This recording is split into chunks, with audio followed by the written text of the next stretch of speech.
Sports cards and we live now. Jeremy Lee in the building and every guest that you ever needed. Sports cards after hours keep the hobby heated.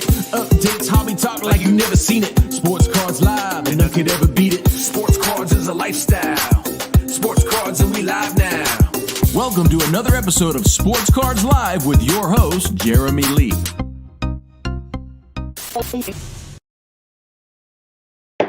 Boom, boom, boom, boom, boom. What is going on? Welcome back, everybody. Welcome to After Hours. Late night show, more casual than the last. That was a lot of fun. Mike Gio, great guy, great guest. Up to lots of things in the hobby. And I just really enjoyed that. Enjoyed that conversation with him. He's an open book and a lot of fun to hang out and chit chat with. Open the heat, says Troy. Already, open the heat. I do have a box of 2021-22 Upper Deck Hockey Series 1, which was came out late. Printing issues, as everybody knows, but it's out. Been out for a while now. And I'm going to crack this. We'll crack this tonight. I also, as I mentioned, I submitted to PWCC 2 weekends ago. I submitted 273 cards to them. I handed them to them at the expo in Edmonton, and they were cards that I was just ready to move. Some were from my personal collection. At one point, I'll show you those and explain why.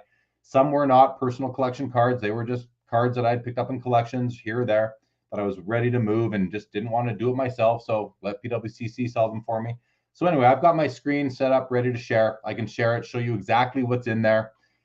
We can do some Q&A. I have a few cards that came in the mail this week for my personal collection. Nothing crazy, but I'll show those to you guys. I'll show those to you right now, actually. Why don't we start with those?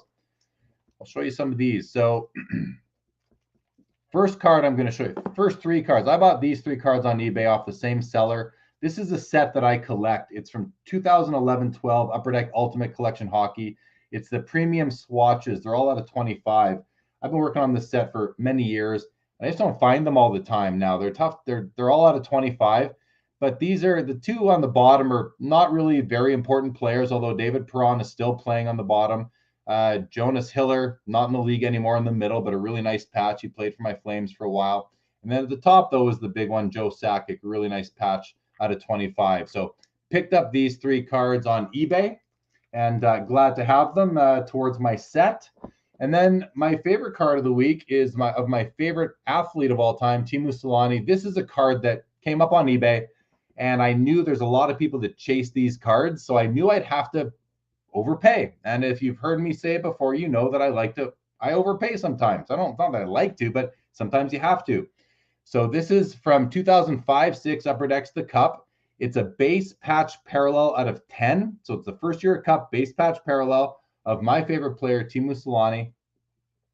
This card was at I don't know, when I put in my bid, I sniped it. I don't remember what it was at 150, 160. And I think I put in a bid of I don't know, $800 or $900. I wanted the card and I ended up winning it for winning. I won the right to buy it for right around 400 or something like that. So it's a lot of money for this card. But I number one, he's my favorite player. I don't have a huge PC of him. I only have maybe 20 of his cards, but I love the player. But more importantly, I collect these base patch parallels from all years of the Cup, and I've got over 300 of them now. And to be able to add Teemu, my guy, from a set that I love, game worn memorabilia from the first year of Cup from 05, I had to make sure I won it, and I did. And if I outbid you, too bad, so sad. My card now, and I'm very happy to have it. Those are the pickups from this past week, or at least those that arrived. Go to some comments now. Thank you, Punt, Pass, Click. Welcome to the show, and great to have you along. Thank you, Brian Adams. All right, Cracked Card Co. This was your comment. I didn't delete it from the last show. One of my administrators did. So let me read what you say. It says, you seem to have created. So did you mean you seen or you seem? I'm gonna assume you meant you seem to have created friction between several Canadian collectors in the hobby on recent shows, which has been brought forward on another channel. I have no idea what you're talking about, Crack Card Co. I don't have a clue what you're talking about. Any comment from the hobby good guy in quotes? No comments. I don't have a clue what you're talking about. I watch very little content, Crack Hardco. So sorry, no clue what you're getting at. Justin Vick, yes, thank you for the trio. And just I saw someone said, yeah, Troy said nice on the Sakic. Yeah, the Sakic is sick, right? Like, look at that piece. You got silver, maroon, white, blue, nice 4-color patch, jersey patch, beautiful. And this Hiller is pretty nice too. Thank you for that. Thank you, Punt, Pass, Click. Jeff, good to see you again. And Andy says, I'm sure the guy you outbid knew you were coming. Maybe. There's some people that, a friend of mine, Anthony, he collects patches from this year. I know he collects these patches. And I know that if I want one, I got to bid heavy on it. So I did. Any Crosby? No Crosby, Albert. Not this week. I only showed 4 cards so far. So that's that. So what do you guys want me to do first? I'll leave it to you. Do you want me to open up this box of Series 1 Upper Deck, or do you want me to talk about the cards that I have coming up on PWCC? Let's see if we get a couple of comments in the chat about that. In the meantime, I'm open to any comments or questions that you may have, and to share them or respond to them, I should say. No comments. If I don't see any comments on that, I'm just going to slice into this this box of Series 1. That's what we're going to do. Connor McDavid on the front of the box. Well, listen, I'm not a breaker. I don't personally enjoy watching breaks of product because it just takes so long a lot of the time. So while I'm opening this box, I'm very happy to watch the comments and have conversation as I'm opening these sort of as a side thing. And I see the comments are coming out. Let's see what we got here. Okay, Brian says PWCC. Okay, noted. Thank you for that. Todd McDonald, good to see you. Thank you very much. Troy says wax, please. All right. So we got 1-1. Open. All right. Johnny F, fantastic episode with Mike. This question didn't make the final cut. So what about you, Jeremy? What percentage of your collection is asset versus enjoyment? That's a great question, Johnny. See, I have both. I have my investment pieces and I have my enjoyment pieces. These ones I showed you here, these are enjoyment pieces. I'll probably never get my money back out of these cards. Maybe the Joe Sakic, but I thought I'd pick up this card for 70, 80 bucks. I think I paid $175 for it. To me, I overpaid for it, but it's Joe Sakic. He's a main guy on the checklist. I wanted the card. He's one of my all-time favorite players, whereas these two cards, I don't remember what I paid, but it wasn't 20 bucks, maybe 20 bucks each. Maybe the David Perron was like under 20, 15 or so. So these are for pure enjoyment. I hoard them. I collect these cup base patch parallels. Like I said, I have over 300 of them. Am I going to get my money back out of them when I eventually sell them off in my 70s or 80s? Maybe. If I don't, that's okay. I enjoy them. Someone asked the question recently, it was on Twitter. Someone asked on Twitter, why do you collect cards? And I wrote back, quite simply, they make me happy. It's true. Cards make me happy. I love my cards. I don't know what else to say about it, but I do. So, but great question, Johnny. I can't tell you by percentage. I mean, if you're looking at simple, how many cards do I have for investment versus enjoyment? I mean, there are ones where the lines are blurred that fill both of those buckets. So it's sort of tough to say. So I don't know. I'm not going to put a number on it, but I can just tell you that I have both. And a lot of the cards I have that are valuable, that would be investments now, are cards that I bought 10 plus years ago that at the time I was just collecting all the Hall of Fame rookie cards of all sports. That worked out well, 10 years later, that worked out well. So it's tough to say. Jeremy, you have many Yzerman autos. I don't have a lot of Yzerman autos, Jeff. I don't know. I can't even think of ones that I do. I probably have a couple, not very many, but Yzerman's up there with Joe Sakic, as Mike Modano, as players I just always loved. Brian Palmer would love to know what I'm selling on PWCC. I will show that very soon. Let me just work through a few more comments. Hobby Cham says, pretty sure he's talking about Carlos, who had a minor discussion about you. The 3 other guys were net positive about you, but that friction seems pretty one-sided. I don't watch that channel. I know Carlos. I know Carlos has been a hobby buddy of mine for, sort of a buddy, an acquaintance, I'd say, for several years through the Canadian scene. I don't watch his channel. I don't, I still, sorry, Hobby Champs, I still don't know what that's about. But hey, if they're talking about me, That's on them. Have at it, fellas. Have at it, I guess. Scott Green says, I almost bought Upper Deck Series 1 today, so ready to see what's inside. All right, okay, now we're getting the cards, the PWCC. We'll do both. I'll try and maybe mix it up together. Crack Card says, Carlos and PSA Canada tiptoed around some stuff last night. Brad from PSA Canada is a good buddy of mine. I know Brad well enough that if he has anything to say to me, he'll just call me up and say it.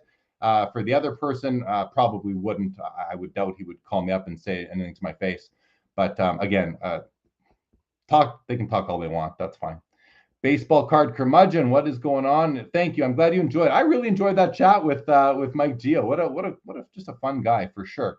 For sure. Troy says, I have Jeremy beaten Yzerman autos, but he hasn't beaten every other player. Todd McDonald, did you pick up any new non-sports cards at the expo? No, my expo pickups were very few, and I shared them in in after hours last week. Todd, if you want to go back and watch that, I went through them at some point during after hours last week, so you can check those out. Had some really great pickups that I really, really love. JG's been buying hockey autos recently. Amazing how cheap they are versus other sports.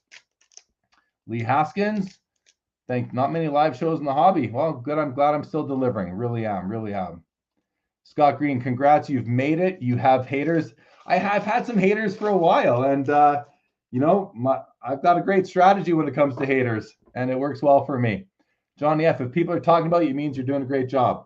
I'll take that. I will take that, because I'll tell you, I'm not talking about them, so they can talk about me all they want.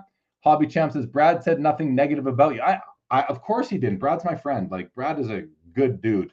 All right, I'm into the first pack here of Series 1. I don't mind the design of these cards, actually. I'll show you what I like about them, but there's one insert here. It's called the Superstar 21-22 Honor Roll of Nathan McKinnon.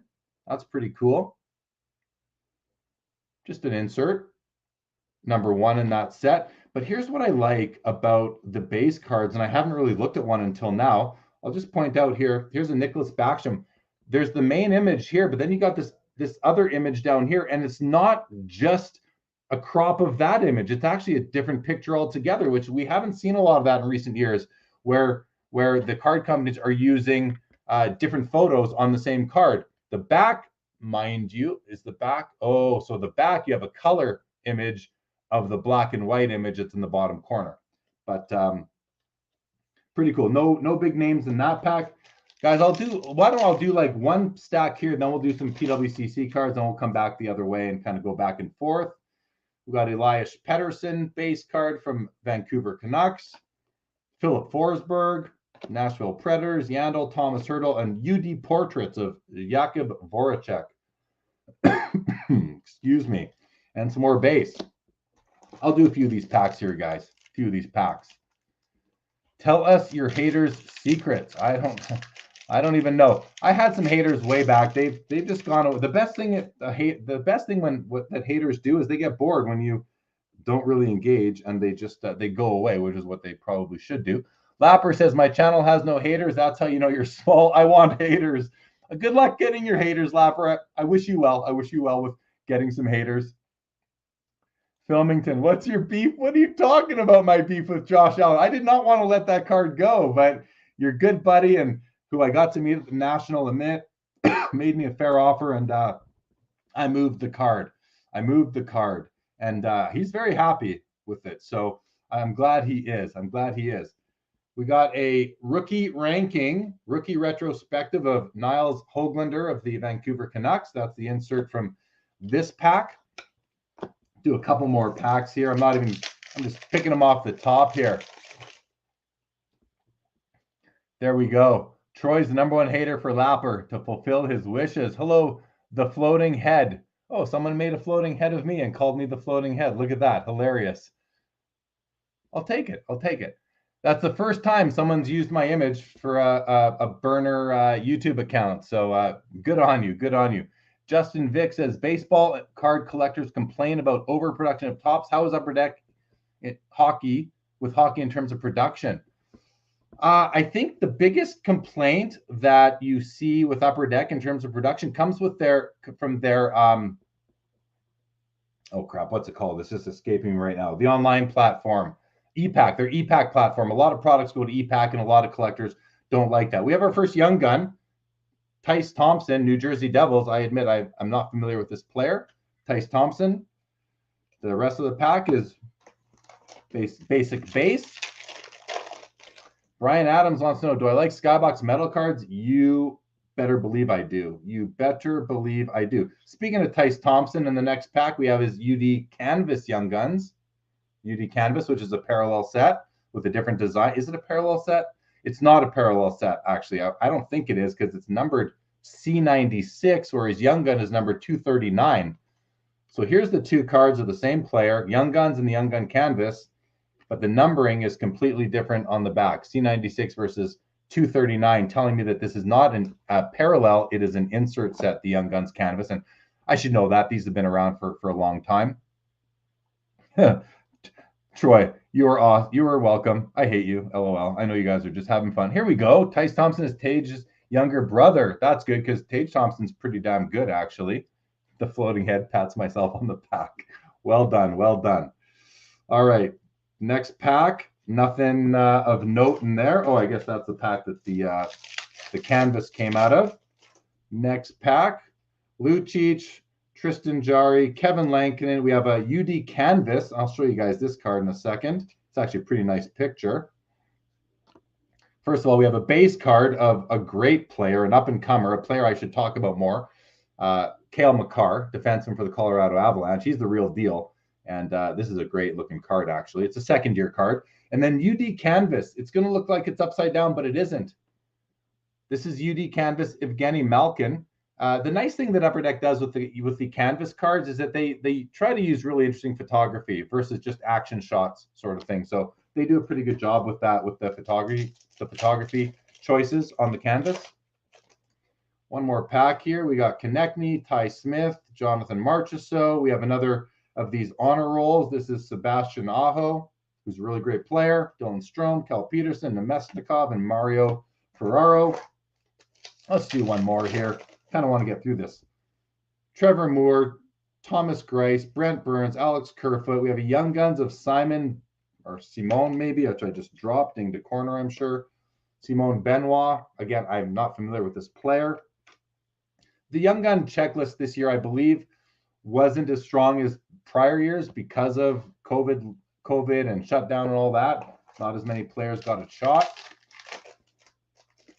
And let's see what we have here. Craig Smith, Nicholas Hague, Alexis Lafreniere. So he was all the rage last year, as you guys will remember. He actually finished off this season with 19 goals, which is not terrible. Some players take longer to develop than others. Don't be surprised if Alexis Lafreniere has a really decent career in the long run. And then we have an electromagnetic of Nikolai Ehlers from the Winnipeg Jets. These are pretty neat looking cards. And then some base, and a checklist, a Jack Hughes and Alexis Lafreniere checklist. Combination checklist. All right, let's do half the box, guys, and then we'll talk PWCC. Jeff McMahon says he heard that the Spring Expo is being held in a different hall in Toronto than the last one. That is true. It will be. It's in the biggest hall that is available. Ooh, we got a Young Gun acetate. That's not an easy hit, I don't think. We got a Mark Scheifele base card, Josh Norris, who's had a really great season, Travis Konechny, and this might be one of the hits of the box, actually. Unfortunately, the player, I don't know the player, but he's from the Chicago Blackhawks, Mike Hardman. This is a Young Gun acetate. Clear, I don't know if it's called a clear cut or what, but these are really cool cards. A lot of people collect this checklist, so that's a cool piece right there. 3 more packs, and then we're halfway done. Floating Head, can I have dibs as a gift on Cole Caulfield if he is pulled? I mean, I don't know who you are, so no. No, you cannot, Mr. Floating Head. Scott Green says, was that a blaster or a hobby? It's a hobby box. It's a hobby box. It says hobby right up there. This is a hobby box. Ooh, we got a shiny Dazzlers in here of a player who made a name for himself this season, let me tell you. We got a Jordan Greenway, a Patrick Hornquist, Samuel Girard, Max Domi base, Matt Grzelcyk, Eli Tolvanen, Justin Falk, and a Dazzler of Kirill Kaprizov. Blue Dazzlers of Kirill Kaprizov. This guy from the Minnesota Wild, he had a great season. He's a bit older for a rookie. I think he's like 26 years old. It's a rookie or second year now. I'm not exactly sure, but a great player nonetheless, and someone who may surprise me because I was skeptical at first. We'll do 2 more packs, guys. 2 more packs. The floating head says that Laffy Lafreniere will pop off. I agree with that. I think he will pop off. You know, Joe Thornton, Todd Bertuzzi, these are some big power forward guys who took many years to really catch their stride. We have an NHL debut date of Nils Hoglander. This is cool. Actually puts the date they first played, and this says Jan 13, 2021, Canucks versus Oilers. So that's pretty neat. Otherwise, a pack of base card. We have a Jack Hughes and a Jack Eichel, the Jacks. A couple of decent players right there.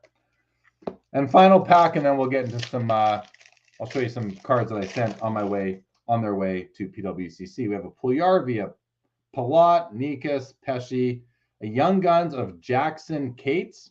I haven't heard of any of the Young Guns I pulled so far. Yanni Gourde, Jacob Trouba, and Jordan Eberle. And that takes us to, one more pack, and then we're halfway through the box. Sam Girard, Yessi Puljujarvi. It's the same pack as last time. Andre Palat. We have a UD Portraits of Nathan McKinnon. These are a polarizing insert set. Sometimes they've been kind of cool looking. Sometimes they've been pretty hideous. I actually don't mind them this year. I haven't been a fan of these in the past, but this one's kind of neat. This is a nice looking card. It's got the sepia tone finish to it. Jack Roslovic, Duncan Keith, Dylan Cousins, and William Karlsson. All right, so that's the first half of the box, or a little bit more. All right, we'll take a break from that box. Dazzler is a nice insert. It is. Todd says clear-cut Young Guns are many times 1 per case. Well, that's pretty good. The floating head says, if so, then you will know me and where I live, etc., and we can be buds. Sounds good to me. I'm down for being buds with you, floating head, even if you're using my face as your icon. That's all right. Second year he won the Calder last year, says Jeff McMahon. That was you're talking about Cale Makar. Johnny F wants to know, any plans on doing a live sports cards live from the expo? What about trade? No, I won't be doing a live sports cards live from the expo. I will just be too busy having fun at that show. I'm going to take the weekend off, sports cards live and collectible live, June 2nd to 5th when I'm in Toronto. Lapper does not like Upper Deck Portraits, puts an F-bomb behind it. Brian Adams has a box of hockey cards from 2017 with some Young Guns, and a couple are out of 100. If I wanted to send them to you, could I as a gift? First of all, those are called exclusives. That's the exclusives parallel, Brian. I mean, you could send them to me. It's not really polite to turn down a gift. So sure, if you'd like to, reach out to me on Instagram. I'll throw my my handles right there on the ticker right now where I can be gotten a hold of. So thank you for your generosity, Brian Adams. You need the coal to finish your Young Gun set. Love the acetate and Dazzler, Justin. What's up, Ichiro? Good to see you. Thanks for joining us as always. How about the V Friends box? And what about the V Friends box, Mr. Floating Head? What about it? What about it? All right, guys. So as I mentioned, I submitted to PWCC. I handed over to them 273 cards at the Edmonton Expo 2 weekends ago. Cards that I was just ready to dispose of. And I do not enjoy selling online myself. I do not enjoy the eBay experience as a seller. I just find it too tiresome. But there are a lot of people who become very efficient at it, and I sell cards to them. And one of them is PWCC, especially when it comes to slab cards, because that's all they'll take. So I gave them 273 cards. Some of them were actually personal collection cards at one point, and some of them were not. So I'm going to share my screen. I'm going to show you. You're going to see a big mix here. A lot of it's going to be hockey. So if you're not into hockey, I apologize if this kind of bores you, but hopefully it doesn't, because I'll explain why I'm moving a lot of these cards.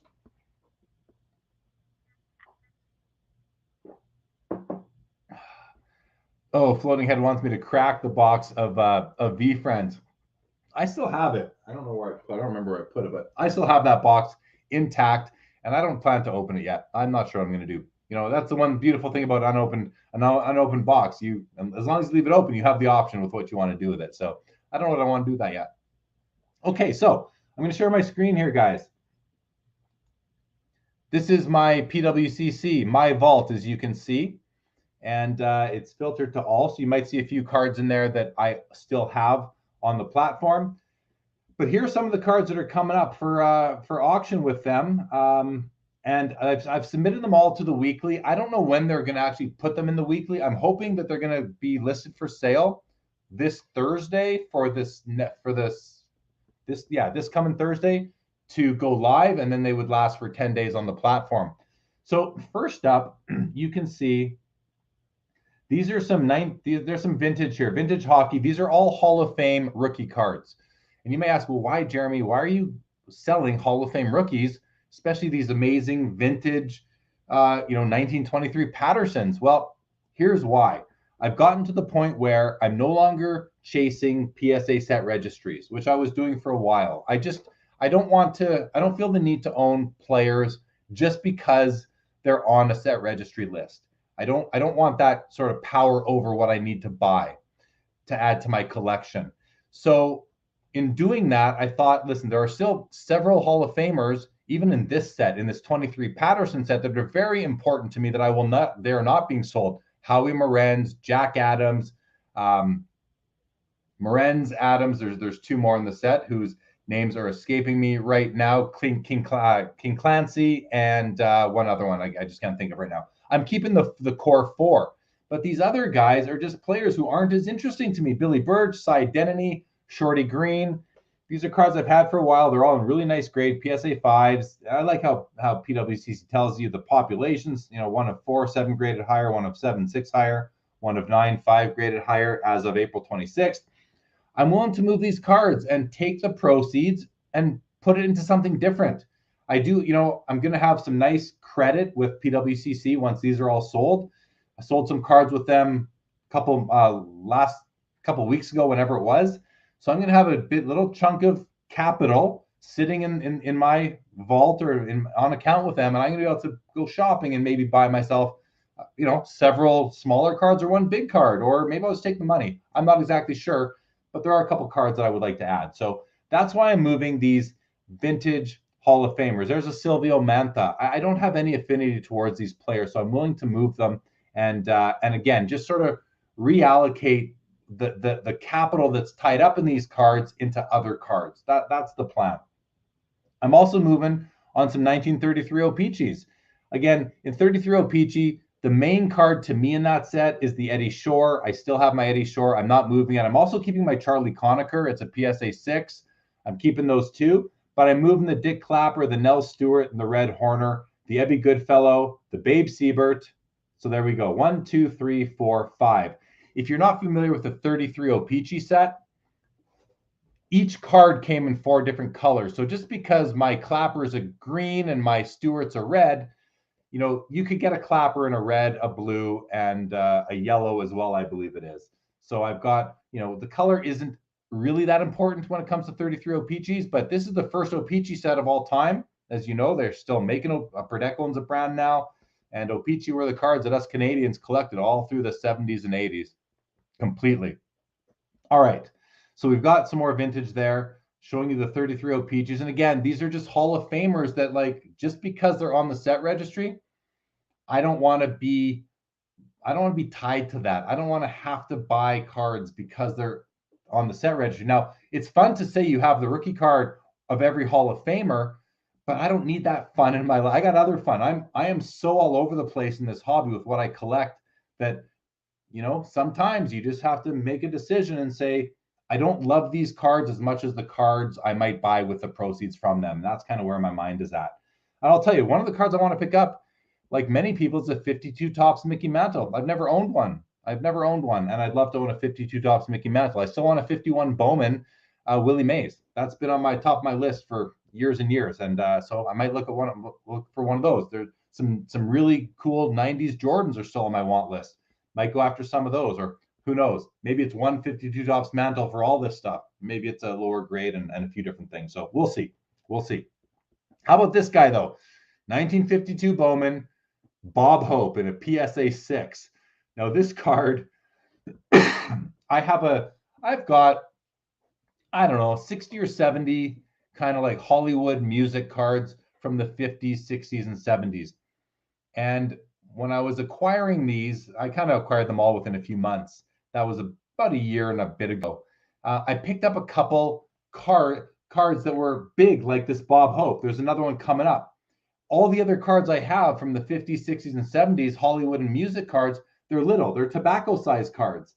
And I decided that that's what I'm collecting. When it comes to my non-sport, vintage, like, world leaders, Hollywood, entertainment, music, that kind of stuff, I want them to be tobacco sized. So that, and I have I do have one, a Bob Hope card that is tobacco sized. It made this card, it just helped me to kind of focus a bit, and it made this card available. So it's going to go on auction on PWCC.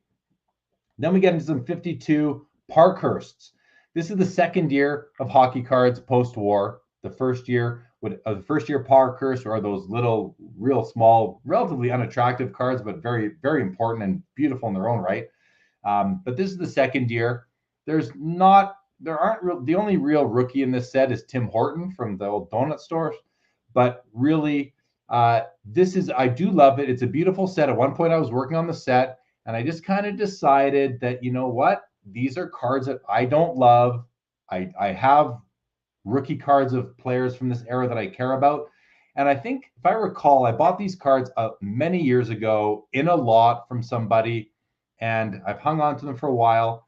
And I'm just ready to let them go. They have been in my showcases at card shows for a few years. They haven't sold, so I'm going to let PWCC find a new home for them. We got the Bill Mosienko in a PSA 7, Elmer Locke in a 4, Max Bentley in a 7.5. So decent grade on that one. I love this Milt Schmidt card, by the way. Have a look at that's a beautiful card for my Boston fans out there. Eric, you'd love that. Tim, if you're watching, I mean, that's just a beautiful card. Some of these cards from 52 have a background, and some of them don't. Like, look at the Mosienko. There's nothing going on in the background, right? It's just like they just blued and whited it out. The boards are, white, but nothing going on. No crowd there. Whereas here, the Elmer Locke, you got some people in the crowd. Bentley, nothing, just yellow. And then Schmidt, you've got something going on in the background. So it was an interesting set. Next up, one of my favorite cards, the 52 Topps Look and See Billy the Kid. This is a PSA 6. So the reason I'm letting this card go is because I have two of it. I bought the 6, and then a couple weeks later, I bought a PSA 8. And I just decided to keep the 8 and let the 6 go. So I don't need 2 copies of it. So the 6 is available. I basically upgraded it, and that's why I'm letting that one go. All right, before we get on to 53, I'm going to go to some comments. I'll just sort of leave that sitting there, go to some comments and see what you guys are all talking about here. Crack that nasty SOB. Maybe one day, Floating Head. Maybe one day. Francesco just found out about Brett Comicelli, got $78K for his one-of-one Wander Franco. He recently pulled. Good for him. Jeremy, have you ever sold a card for over $70K? I have not, Francesco. I have not sold a card for over $70K.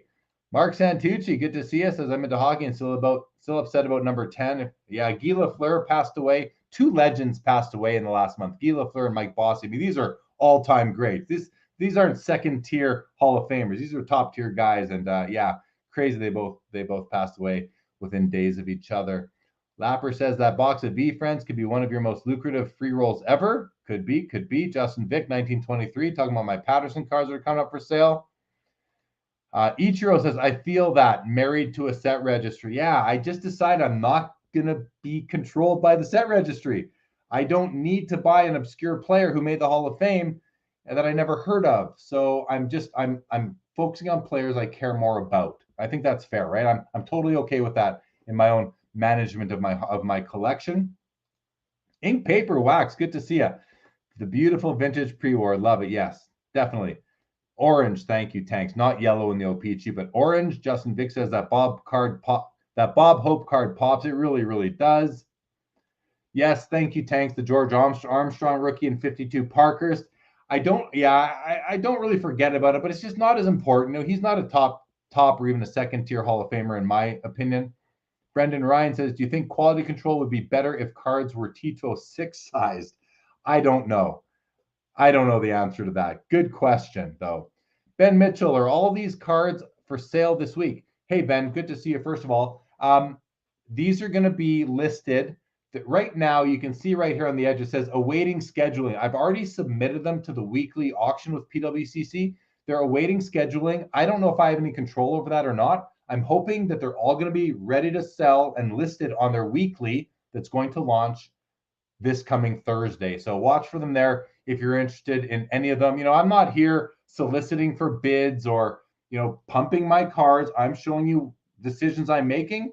I know there's going to be cards here that some of you are interested in because there's some great cards here. If you have any questions, let me know. Be happy to answer. But yes, these will be for sale. Roofer says, what do you think the common 1933 O-Pee-Chee raw cards go for? I don't know. I don't know the answer to that. But let me defer that question to Colin, who's in the chat or was in the chat earlier. He'd have a much better idea of that. Colin, if you want to help out with that, please feel free to do so, because I know you specialize in that.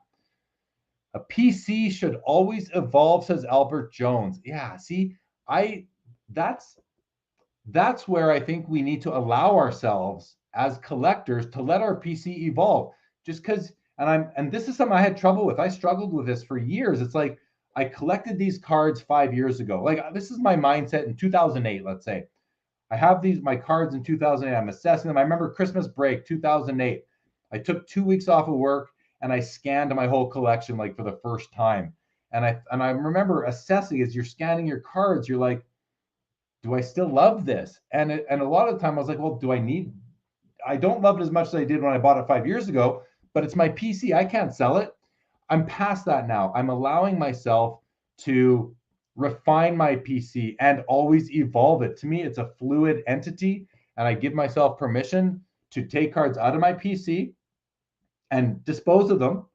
I also find myself going into my traders, my show inventory, whatever you want to call it, and bringing cards into my PC. I do it all the time. So it is a very fluid thing, my collection, and I encourage people to be fluid with theirs if you want to be. It's, hey, whatever approach you want to take. Fair enough. There's a reason I said George Armstrong and not Dickie Moore. Yeah, I have the Dickie Moore card, or I had it. I'm not sure if I still do, actually, but I hear you on that. I don't see Tim Horton in the set. I see Richard Howe in the set. These are, Mark, these are 52 53s, not 51 52s. So Tim Horton did not have a 51-2. It had a 52. He had a 52-53 card. Okay, back to the cards. So I talked about the Billy the Kid. Next up, we've got, we're going to get in some baseball, but here we have 253 Parker's cards, the Andy Bathgate and the Bill Dineen, which is actually a photo of Al Arbor. These are cards, guys. I've had these, the Bill Dineen, I've had this card since 1988, probably. I bought this card raw from Joe Daly Sports Cards in Winnipeg, had it graded myself. And again, it's one of these cards that I just don't need in my collection anymore. He's a player that I don't feel is going to be on par. His career isn't on par with the level of players that I've decided to keep. So when you are going through your collection and you have a diverse and broad Hall of Fame rookie collection like I do, you have to decide what's the lowest level player you want to keep, and then anything below you have to consider moving unless there's a special reason. And at least that was my approach. So that's why Bill Bathgate and Andy Bathgate and Bill Dineen are no longer in my collection. Now, these next ones where it says, you see this yellow here, these sold last week. These are already, I don't own these anymore. They shouldn't show up in my vault here. I'm sure they'll disappear as soon as they're paid for or whatever. Then we get into the next big entertainment card I was talking about, 1960 Leaf Sales Confectionery Ray Charles.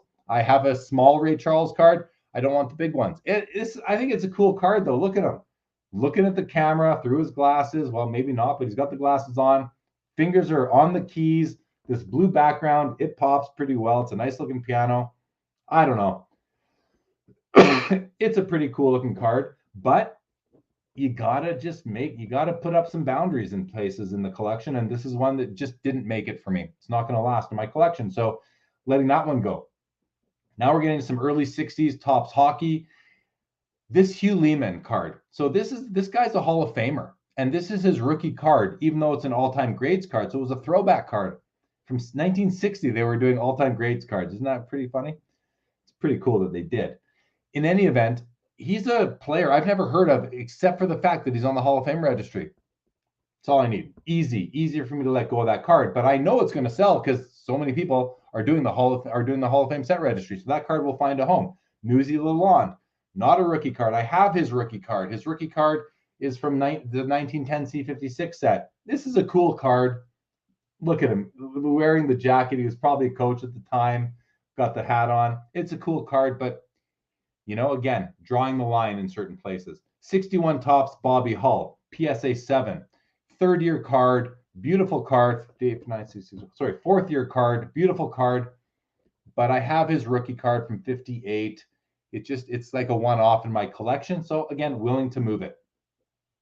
This card is not for sale. This Batman card I bought on PWCC and I just haven't taken delivery of it yet. So it's sitting there, but it's going to come home to me. There are a few cards you'll see like that in here. Then we get into some Gordie Howes and Bobby Orr down here, a Derek Sanderson. So I'm going to address these three, then I'll have a look at the comments, guys. 66 tops Gordie Howe. There was a point in time where I was flirting with doing the Gordie Howe run, his base card playing days run, and I just decided not to. I have other cards that are higher priority. I picked this one up, and it's a PSA 7. It's a great card, same year as the Bobby Orr rookie. Again, decided it's a card I'm willing to let go. Again, it's like a one-off in my collection now. I kept my Gordie Howe rookie, and I'm also keeping a second-year Gordie Howe, the 52 Parkers, because I love the second-year Gordie Howe card. So I'm also keeping my 79 Gordie Howe, his last playing days card from the Gretzky rookie year. I'm keeping that as well. Derek Sanderson rookie card, again, I don't even think he's a Hall of Famer, but he's really one of the only rookies that are noteworthy from 67 tops. This is Bobby Orr's second year. And again, just a guy that I don't need him in my collection anymore. I'm reducing the level of breadth of my collection when it comes to hockey rookies, vintage hockey rookies. And I'll take the money from this card and all these other ones and find something to replace it that I'll just be happier with. Now we're getting into these two cards here. These two in BGS slabs. You'll notice most of these so far, everything's in the PSA slab. These are BGS slabs. I bought these off a guy at a local show here in Calgary 5 years ago, I'd say. I bought the pair. The Bobby Orr is a BVG 9, and the Esposito is also a BVG 9. These are 69 O-Pee-Chees, really tough cards to find in good condition. Cards that, again, I was also thinking about doing the Bobby Orr run, and I had several Bobby Orrs from his rookie year 66 through to his last card, I believe, was 78. I decided I'm keeping this first, second, and third year cards, I believe, 66, 67, and 68, the first year of O-Pee-Chee, and everything after that can go. So this one and the Esposito are just cards I'm willing to let go. And same with this one. Here's a 1970 Bobby Orr base card, PSA 8. Someone's going to snap that up for the Bobby Orr run for sure. It's a great card. It looks like his eyes are closed. Other than that, it's an awesome card. It shares the rookie cards from this year are Gilbert Perreault, Bobby Clark, Darrell Sittler, Brad Park. It's a great set overall, the 1970s. But again, I'm not doing the whole run of Bobby Orr, so it's a card that I could let, and it's a great card. This isn't an easy card to let go, but sometimes you make those tough choices. This 71 Marcel Dion, this was never a personal collection card. I bought this in a collection, and I'm just going to let it go. I have a PSA 8.5 in my personal collection. This card here, this came in a collection, a Bob Lemon autograph card in a BVG slab, authenticated by Beckett Authentication. Not a card I wanted to purchase. It came in a big collection, just a miscellaneous piece. And what a great audience to put it in front of with PWCC. Okay, I'm going to stop there. We'll do John Davidson after. I'm going to get some comments. I'll even stop the sharing for a moment. We'll get to some more comments here. There's not a ton, so it shouldn't take me long. Behind the Tank says there's oh yeah, we did that one already. Sorry about that. Roofer, I personally think most of hockey's vintage pre-70s is incredibly well priced and will rise in the future. I hope you're right. Hobby Champs, I'm doing something similar, Jeremy, keeping mostly only top 10 players at any given position in the big four sports. Yeah, see, Hobby Champs, I like that approach a lot. I can't limit it to 10, but I'm really weaning out the bottom section of my collection here is what you're seeing. Mark Santucci, how much is a Carol Vadnais 71-72 card 46 worth in your California Seals? The corners are bad. Not much, Mark. Couple bucks maybe is what I would think. I have a Darrell Sittler rookie card. Of course I do. See, to me, I say of course to myself, but like to me, he's a, second tier Hall of Famer. He's not top tier, but he's up there. For me, Darrell Sittler is definitely up there. How many jerseys do I own? Like 2? Sorry, 3? Those ones behind you, I'm not a jersey guy. All right, let's go back to the PWCC cards here that I have on there. So now we're getting into some 74 O-Pee-Chee hockey. John Davidson. This is a PSA 9, population 1 of 10, 2 graded higher. He's a, he was a goaltender. He's now a broadcaster. He's a very good broadcaster as well. I really like watching him. I think he works for the Rangers. I'm not 100% certain, but John Davidson's great. So we'll find a new home for that card. Again, he wasn't an outstanding player. I picked up this card when I bought a lot. It was a big lot of graded cards from somebody, and this card was in there. So it was never intended to be PC. Steve Shutt. Here's another example. I have a 7 and a 9. The 9 is actually a pretty tough card. I'm surprised that PWCC hasn't put the comment in terms of the population there.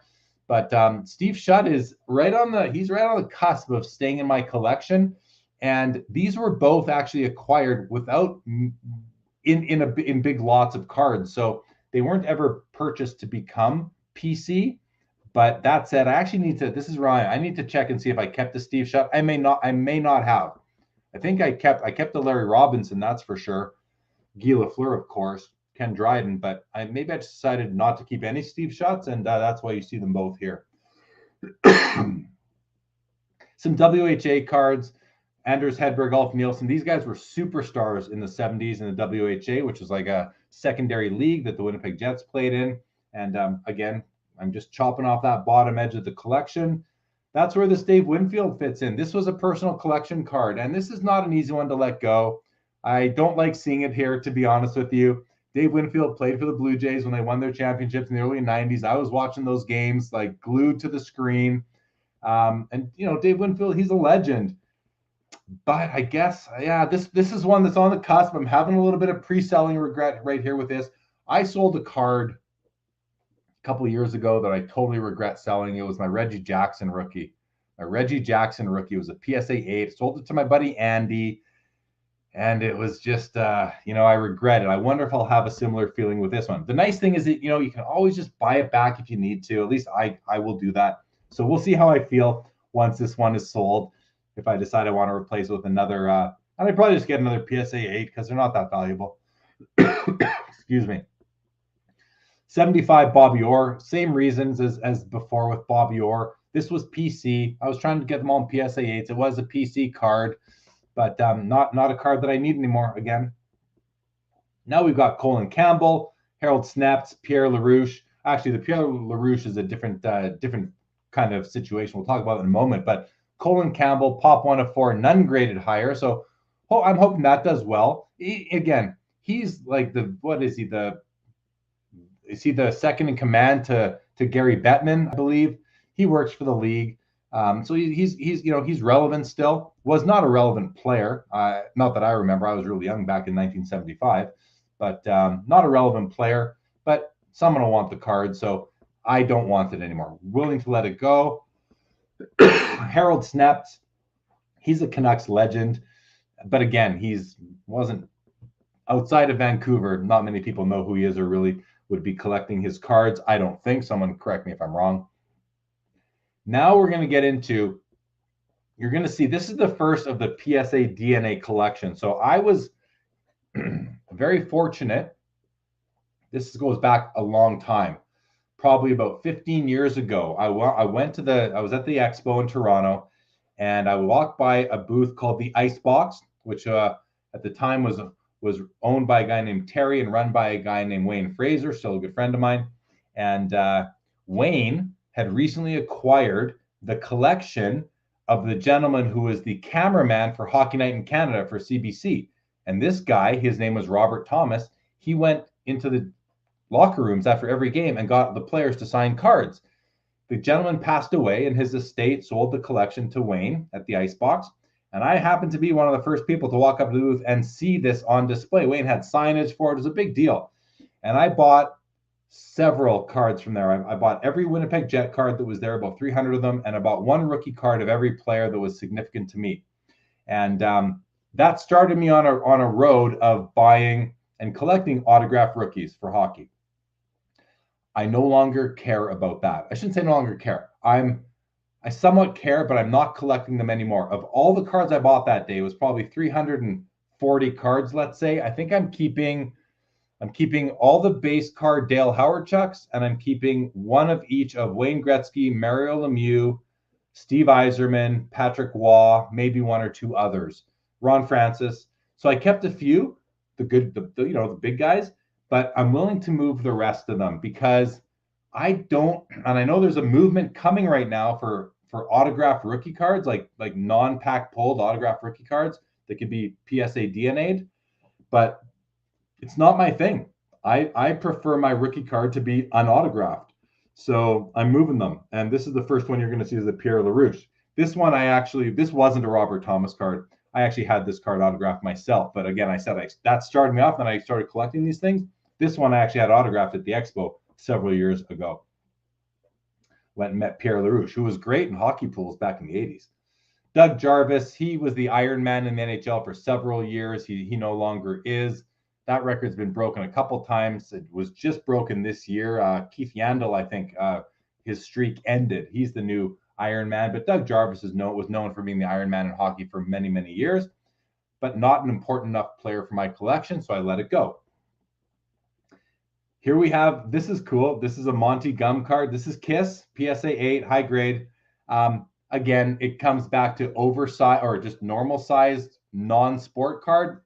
I bought this and I just don't want it anymore. So I'm going to, I don't think I've added a Kiss card to my collection that is of the proper dimensions that I'm looking for, but I do want to add a Kiss card to my collection after I sell this one.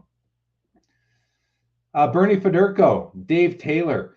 These are ones that were, these are PC cards that I'm just, and these are good players. Bernie Federko, Dave Taylor. I mean, outside of Mike Bossy, these are the two best rookie cards from this set, and Doug Wilson as well.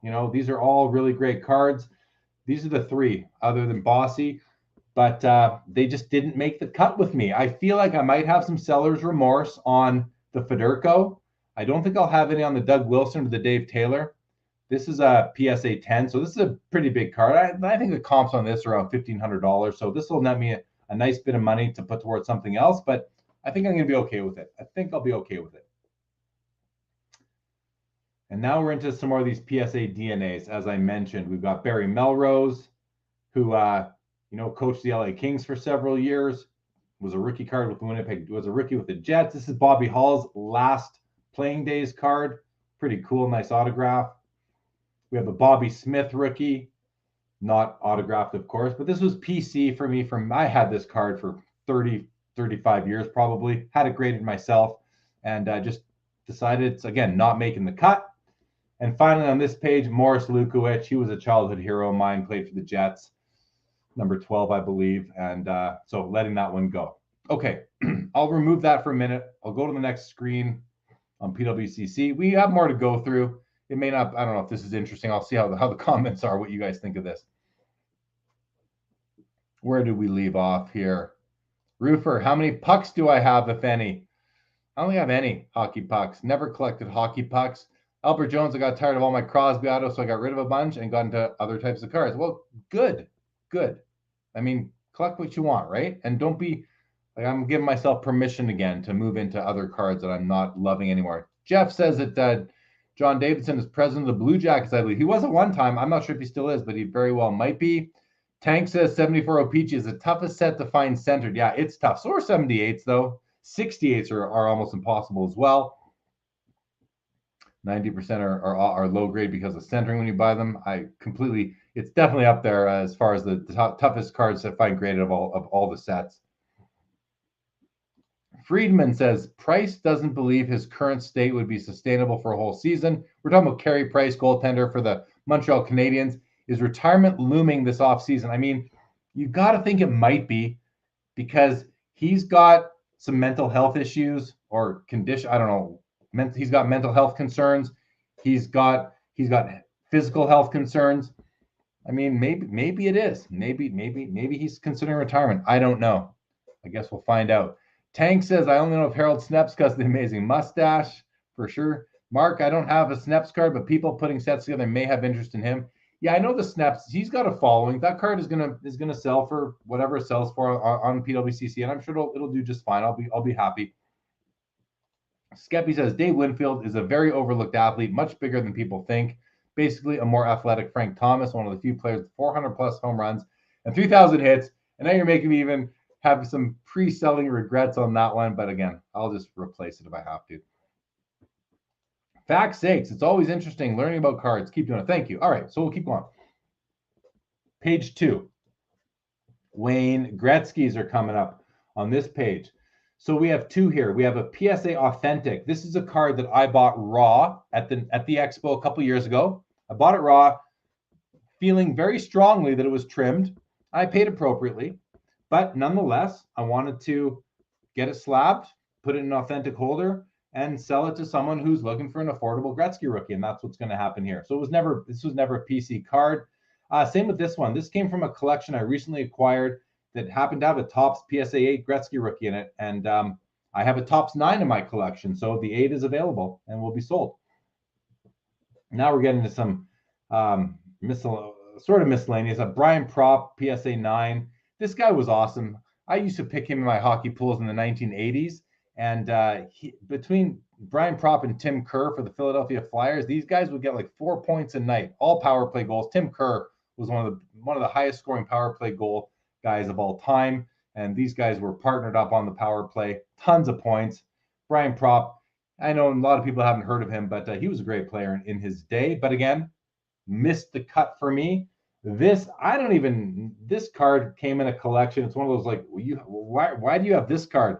I don't know. Anyway, I took it, and it's going to be sold. It's probably going to sell for $5 for all I know. I don't know anything about what. Oh, it's an in the game history of hockey card. That's right. That's what this was. A bad choice of player for them to ever put in this product. This card's probably worth about 50 cents. So we'll see what it sells for. Hopefully more than $1. Michel Goulet, another player that, look, I loved Goulet as a kid in the 80s. Him, Denny, Savard. These are some of the fanciest players out there back then. Just skill-wise. These guys were awesome. But I'm going to limit my 80-81s to Ray Bourque and Mark Messier. And with that, I'm letting the Goulet go, the Rod Langway. I happen to have 2 PSA 9 Rod Langways. That's not a mistake. I actually had 2 of these. One was mine. One came in a collection. Letting them go. Steve Tambellini. This came in a collection. This came in a collection. I never acquired this myself. This is an Andre Dawson autograph rookie card. Pretty cool. We have here's another one of the PSA DNAs that I was talking about, the Robert Thomas collection, Andy Moog. Gonna let that go. My Denny Savard rookie, PSA 9.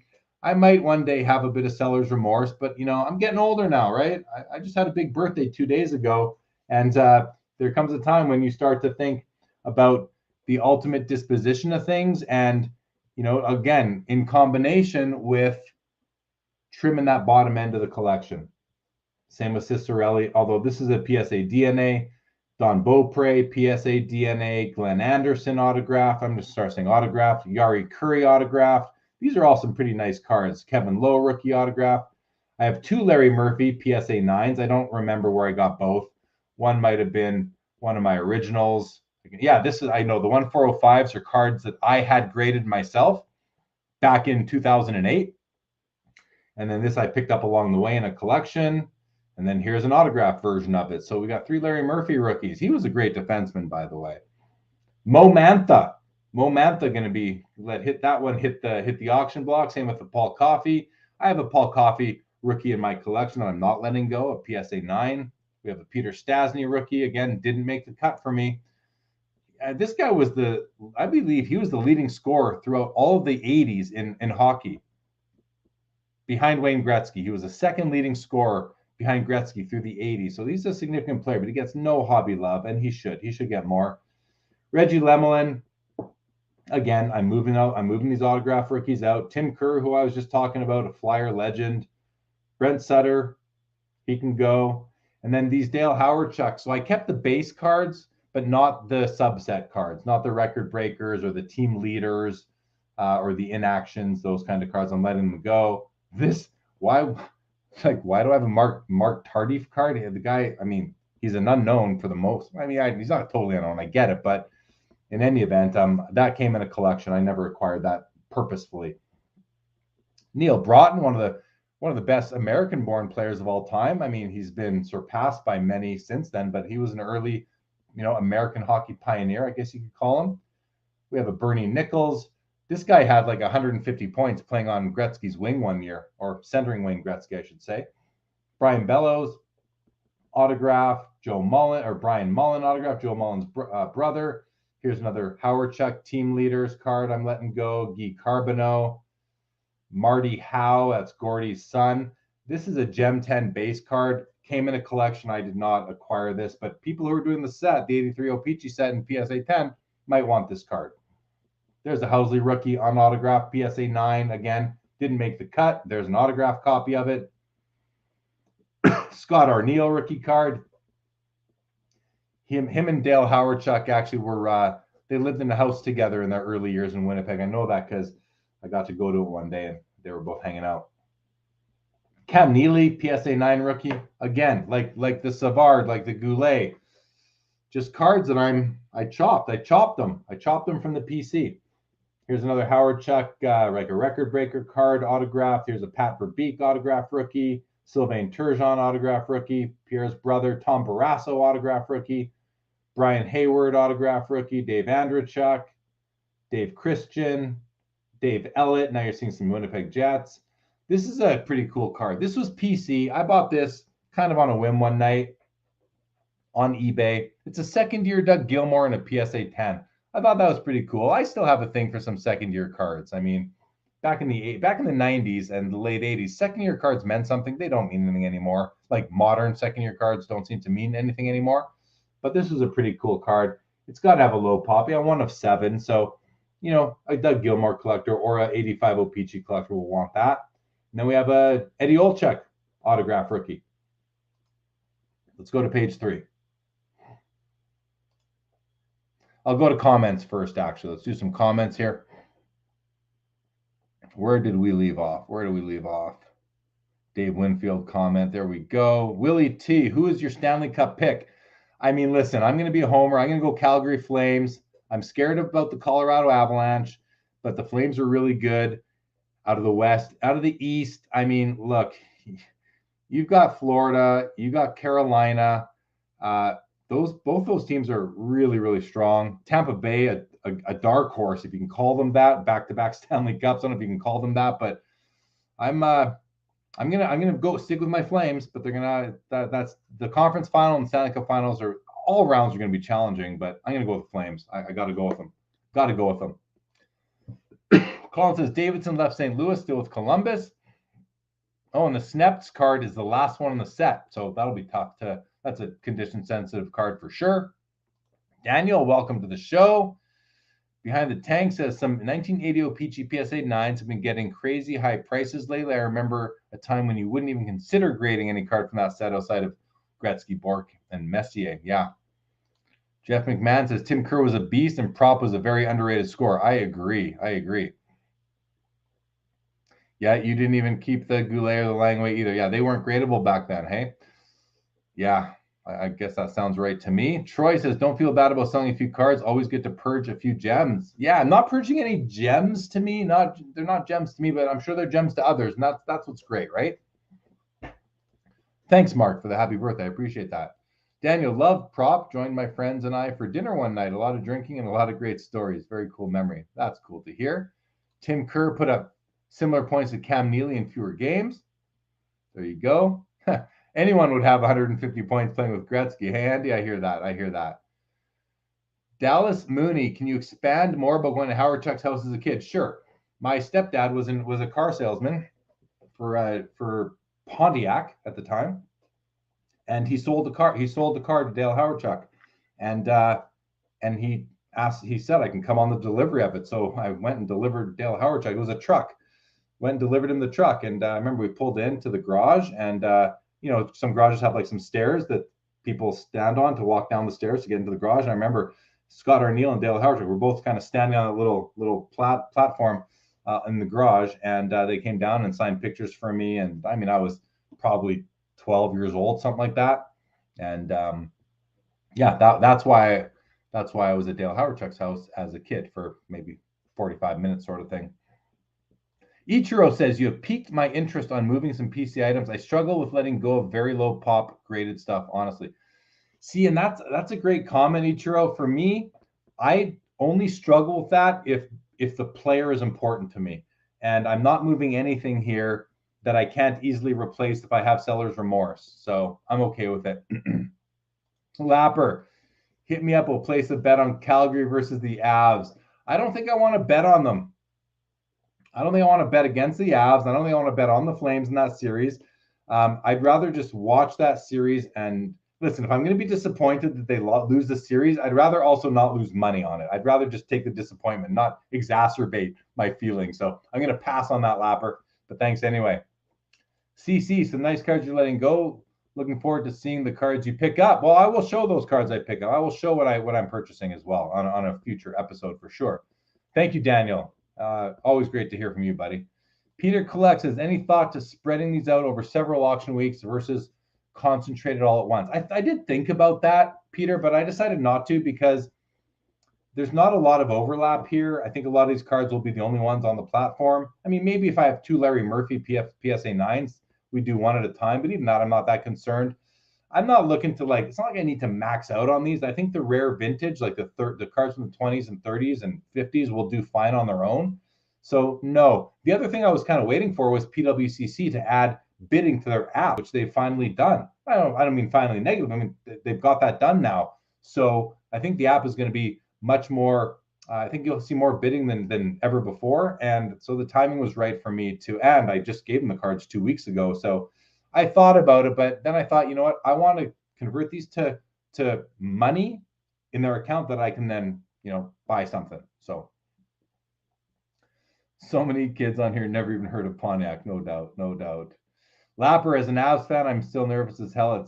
It's poop or get off the pot. They're still, hey, come on, I don't know about that. They got some good years ahead. That is not an old team. Oh, Kemper's goaltender's not the youngest, but still, I mean, you guys have a pretty solid team there. I think you got a few years left of potential. Okay, back to the next screen of what I am letting go. Here we go. So this is just a Kelly Rudy rookie. Again, I love Kelly Rudy. He's a broadcaster here in Calgary for the Flames.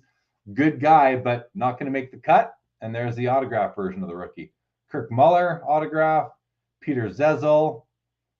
Ray Bork. I bought this similar to the second-year Doug Gilmore just because it was a PSA 10 Ray Bork card, fourth-year card, something like that. 1, 2, 3, 4, 5, sixth-year card. But again, it just doesn't fit in my collection. Warren Moon. This is a card that, I don't have a huge football collection. And so this one just, it can go. It can go. I don't know what else to say about that. More of these autograph rookies that I'm just moving out of, except for a few. Gary Suter, John Van Beesbrook. Oh, this is actually just a normal PSA 9 rookie. Again, didn't make the cut, but there's the autograph version. Peter Klima. I picked up both this 10 and this 9 in collections, so neither of them were ever mine. And, I bought them, obviously, but I didn't buy them for my personal collection, so I'm going to let them go. But Klima was a guy no one's heard of him. If you're not a hockey fan, you've never heard of Peter Klima. But back in the 80s, the late 80s there, he was awesome. He got a ton of points if you had him in a hockey pool. Ray Ferraro rookie, autograph rookie can go. Steve Thomas. This guy's a bit of a legend in Toronto. This will go for decent money, I think, because Leafs fans love Steve Thomas. Pete Rose autograph. I think this came in a collection. The guy just had a few rare, not rare, but a few kind of one-off slabbed cards, and this was one of them, so I don't need it. Now I'm moving some baseball cards. Greg Maddox, listen, he's a legend. He's an all-time great, but this card is a dime a dozen, and I'm keeping very few of these really highly printed commodity cards. I'm keeping a Ken Griffey Jr. rookie, but that might be the only one I'm keeping. I don't even think I decided to. I think I'm even moving my Frank Thomas Leaf rookie just because they're so common. I'd rather pick up a rare insert of theirs from the 90s, which I've done. So I still have them represented. Not Maddox. I might pick up a Maddox card, but I'm okay letting go the rookie card. Bo Jackson, picked this up on ComC really cheap a while ago, and just, again, not making the cut. Here we have autographed Adam Oates rookie, autographed Bill Ranford rookie, non-autographed Claude Lemieux and a PSA 10. Didn't make the cut for me. That'll do fine, I think. Esa Tikkanen, autographed rookie. Jim Kite, autographed rookie. Luc Robitaille. I believe until Ovi caught him, he was the all-time leading left winger of all-time points leader of left wingers until Ovechkin passed him. Marty McSorley, autograph rookie. He did some Wayne Gretzky bodyguard duties after Dave Semenko retired. Mike Vernon, autographed rookie. He's a Stanley Cup champ. Conn Smythe winner as most valuable player in the '89 Stanley Cup. Rick Tocchet, autographed rookie. Ron Hextall, autographed rookie. This guy was like a beast of a goaltender. If you don't know, Ron Hextall, I mean, he was probably the most physical goaltender of all times in terms of like the fights he got into, and he also was one of the first goaltenders to ever score a goal. Pretty cool. Ulf Samuelsson, autograph rookie card. Joe Nieuwendyk, autograph rookie, and Sean Burke. And I think that ends these PSA DNA cards that I'm just moving along. We have a Tom Glavine, 88 score rookie. Again, great player, all-time great, right? Hall of Famer, but it's an 88 score card. It didn't make the cut. Just didn't make the cut. Here we have a Gary Roberts PSA 10 and a Theo Fleury PSA 10 OPG. These cards are easy enough to find. Again, just not making the cut for me. While I am a Flames fan, guys, I'm not a Flames fan from this era. I'm a Jets fan back in the 80s. So my Flames fans, I became a Flames fan in 2003. When I moved to Calgary in 2002, I became a fan in 2003. The Jets didn't exist at the time. So I was not a fan of these guys back in the day. Great players, though, both of them. Here's some obscure cards. These came in a collection that I picked up a while back. A 1990 Bowman Tiffany Alexander McGillney PSA 9. In hockey, Tiffany's are almost just, no one knows about them, it seems. And I think that's, if I were saying that there was, kind of opportunity on any type of card from the 90s or the late 80s, early 90s in hockey, it might be these Bowman and Topps Tiffany's, because in baseball, if you know baseball, they do really well. Hockey, no one knows about them.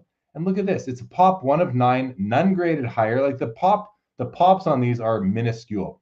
Doug Gilmore. It just happens to be a Tiffany. This came in a collection I just picked up like a couple months ago and happened to have one of these. A PSA 9 Tiffany Doug Gilmore. Not a rookie. Oh, check out this card, guys. This is a Mike Modano Bowman Tiffany Gem Mint 10 rookie card, pop 1 of 1. You'll notice that there's no scheduling here. I don't think I'm going to sell this card. I think I might actually have them send this card back to me, because to me, this is an amazing card. Now, it would sell. What would it sell for on PWCC right now? Like, not much, because no one knows about these things. Maybe it would sell. Would it sell for $100? I don't know. I feel that this card is worth a lot more than $100. It's a pop 1. It's from an era where these guys have huge gem mint populations of their various rookie cards. To me, this is Mike Modano's best rookie card on the planet. This exact one, and I don't think I'm going to sell it. I think I'm going to take it back, but we'll see. It's the only one I'm showing you here that I gave PWCC in Edmonton 2 weeks ago that I kind of decided maybe not to sell. Here's my Leaf Frank Thomas I was telling you about that I am moving. A 1990 O-Pee-Chee Steve Yzerman base card, PSA 10. Again, I just bought this card back in the day because it was a PSA 10 Yzerman base card, like 7th or 8th year, whatever it is. Again, just not making the cut. Not a card I need. Now we're getting to some of these high pop 1990 rookie cards, Hall of Famers, Alex McGillney, Jeremy Roenick, 2 Jeremy Roenicks I have, Mike Modano. So here's a very common Mike Modano rookie in the PSA 10, the O-Pee-Chee Premier. And at one time, the O-Pee-Chee Premier was like the rookie card for the 90 rookie class in hockey is outstanding. It might be the best rookie class of all time, any sport, literally, in terms of the amount of great players and Hall of Famers. But I don't know, the pop on this is probably, in the high, close to 1,000, whereas the one I'm keeping is a 1 of 1. So easy to let this go. Same with the Rob Blake, same with the Sergei Fedorov, which he was the big deal back in 1991. Here's another Topps Tiffany Rod Brindamore PSA 10. This is a pop 1 of 12, where the Modano I showed you is a 1 of 1. So, but Rob Brindamore is not making the cut for me. Neither is Slava Fetisov, PSA 10, Topps Tiffany, 1 of only 8. Ed Belfour, Upper Deck rookie card, PSA 10. Mike Richter, Slava Fetisov, Upper Deck. Again, these were PC cards, but they're not making the cut. They're just not. You only have so much room too for all these things. So even though I'm moving out maybe 100 or so of these cards, were maybe even 200 were PC cards, trust me when I tell you it's a small percentage of my overall collection. So it's not like I'm dumping the collection. This is just a small piece of it. Chipper Jones and Jim Thome, 2 cards that, again, these are Hall of Famers. These are great players. And I do love this card. To me, this card is underrated just from an aesthetics and design perspective. It reminds me of some of those great cards from the early 50s, like the 52 Topps, the 53 Topps, just this pose, the way it's, taking up the whole image. I do love the looks of the card, but this one I struggled with, but I decided to let it go. And same with the Jim Thome. I don't love the looks of this one as much. This is like, post swing sort of thing, where this one, he's just kind of posing for the camera. So I don't like it as much, but again, cards I was willing to let go. All right, bottom of that page, I'll scroll ahead to the next page on the web, on the other screen, and let's go to some comments. Oh, I missed a whole bunch here. Missed a whole bunch from you guys. Thanks for all the comments, by the way. Oh, there we are. Daniel, did PWCC charge you to take the cards with them, or was it free? It was free. It was totally free. That was the service they were offering. KD Collectibles, what is the channel that was hating on Jeremy? I'll let someone else answer that. Behind the Tanks, I met Warren Moon 3 years ago at a signing at a casino here in town. He looked like he could still play. That's cool to hear, hey? Peter Klima, yes, he had a lid for sure. Ichiro, might be possible to replace rare graded cards that I decide to sell, but consider I paid $150 for a certain PSA 10 that now sells for $2K. That's a big swing. Yeah, I don't think I'm moving any. None of these am I in that situation, Ichiro. However, with my Reggie Jackson that I sold a couple of years ago in a PSA 8 for like $1,500, would cost me now what, $6-7 grand to get back. So I regret that one. Number one, of course, the value went up so much. Number two, he would have made the cut. He would have made the cut for me and stayed in my collection if he was in this year. Daniel says Hextall was a lumberjack. He used to like to swing that stick at people. Great goalie. Jeff McMahon. Vernon won the Conn Smythe in 97 with the Wings too. That's crazy. I didn't realize that. Tank says Ron Hextall was the first goaltender to score a goal by actually shooting the puck into the net. Before that, I believe Billy Smith had been credited with a goal after last touching it. Yeah, very important distinction in my opinion as well right there. Luke Robitaille was a great player. Gretzky's right habit. He was a great player in his own right. He didn't need Gretzky to be a great player, but of course Gretzky made him better. Dallas Mooney says, I love Ron Hextall. Not only did he fight and score, he also won a Vezina trophy, and he's from Manitoba. Very cool. Fact Sakes likes the Bowman Tiffany's. Good. I'm glad you do. I mean, they should be liked. They don't get the love. I just don't think they're out there very much. I think a lot of those Tiffany sets are just sitting in people's closets amongst other junk wax, not knowing they have anything that might be good. Yeah, never even heard of Bowman Tiffany, did they? Yeah, they were just sold as complete sets. They were not wax packs. Tanks, my only disappointment with 1990 O-Pee-Chee Premier set is that they didn't include Hasek. Oh, yeah. Could you imagine Hasek in there? That would have been excellent. You're right. They missed Hasek. They definitely missed Hasek. They also didn't get Eric Lindros in. No, Score got Lindros. And Score got Lindros. They got Brodeur. There's no Brodeur. Imagine having Brodeur in there as well. That would have upped the quality of that set by big, both those guys, Hasek and Brodeur in there. Imagine that. Dallas North Stars. Who remembers them? It was the Minnesota North Stars, though. Don't forget that. The 1990 rookie class is amazing. Yes, it sure was. Stop pumping Medano tires. You're going to cause the Flames first round. A Battle of Alberta would be, yeah, because we're playing the Dallas Stars in the first round. You're right. Hextall never won a fight. Felix Potvin killed him, says Colin Murray. Felix Potvin was stronger than he looked. You got to give him that. All right, back to the PWCC stuff. I still have half a box of Series 1 hockey to open here. These packs. Let's do a couple packs of these first. We'll do a couple packs of these. I want to get through this tonight. We're coming up on an hour 20, so I'm going to try and wrap this up soon. Let's see what we got. Capo Kako, Nick Leddy, Elias Pettersson, Philip Forsberg, debut dates of Arthur Kaliev, Nylander, Wheeler, and Tim Stützle. Second-year card. I'll show you guys anything that's, noteworthy. Keith Yandel, we just talked about him. This guy here is the all-time, he currently holds the Ironman title in hockey, longest streak of consecutive games played, over 900. That's impressive. Thomas Hertl, Tyler Myers, Tage Thompson. Here's a Victor Olofsson UD canvas. If you were tuned in earlier, I mentioned that Upper Deck uses kind of neater images for the canvas inserts. So check that one out. I mean, he's literally jumping in the air, hugging it. Looks like he's pole dancing in the air or something. That's a pretty cool image. Oscar Lindbaum, Miles Wood, and Riley Smith. Do another pack. Richard Panik, Zach Parise, Tyler Sagan, a young gun of Garrett Pilon.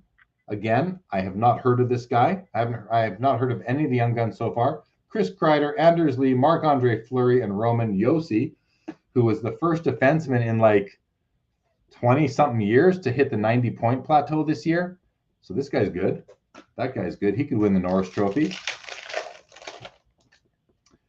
Eric Robinson, not even a young gun, yet a player I've never heard of.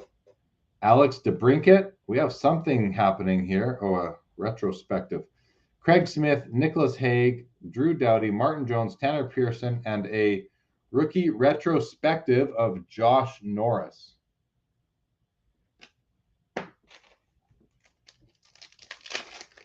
Jeff McMahon, Al McInnes won the 89 Conn Smythe. Okay, my bad. Thank you for correcting me on that. Thank you for correcting me. We have an Alexi Lafreniere. We were talking about him before. That's a second-year card. Jordan Greenway, Patrick Hornquist. Another electromagnetic of Evgeny Malkin. Rasmus Anderson, Jacob Verana, Jared Spurgeon, and Danny DeKaiser. 5 packs left. Let's do one more. Then we'll do the next page of what I have at PWCC. We have Martin Nikas, Brett Pesci, Alex Iafallo, Devin Taves.